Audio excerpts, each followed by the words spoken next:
बिस्मिल्लाहिर्रहमानिर्रहीम। मेरा नाम है डॉक्टर जुनैर। ये भाई का हमने 1 साल पहले हेयर ट्रांसप्लांट किया था। आप इसका रिजल्ट देख सकते हैं। ये आप देख सकते हैं हेयर लाइन। इनकी जो बिफोर की पिक है वो भी हम आपको दिखा देंगे। तो ये आप हेयर लाइन देख सकते हैं,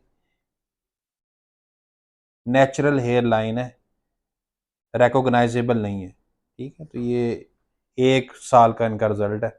बाकी भाई से पूछ लेते हैं, वो अपने हेयर ट्रांसप्लांट से मुतमिन है। जी अस्सलाम वालेकुम। मेरा नाम सुलेमान है। तो आज से 1 साल पहले मैं डॉक्टर साहब के पास आया था। तो आज आप अब आपके सामने ही मेरा रिज़ल्ट माशाल्लाह बहुत अच्छा है। मैं इनसे काफ़ी सैटिस्फाइड हूँ और बहुत सारे लोगों ने मेरी तरफ देख के इनसे ट्रांसप्लांट भी करवाया है और वो भी इनसे सैटिस्फाइड है। और वो भी इनके पास जो है वो पेशेंट्स भेज रहे हैं ट्रांसप्लांट के लिए, क्योंकि इनका जो ट्रांसप्लांट है वो बहुत ज़्यादा अच्छा होता है। जो बाल आते हैं वो बहुत घने आते हैं और इनसे ट्रांसप्लांट करवा के आपको फ़ील नहीं होता कि आपने ट्रांसप्लांट करवाया हुआ है। बाकी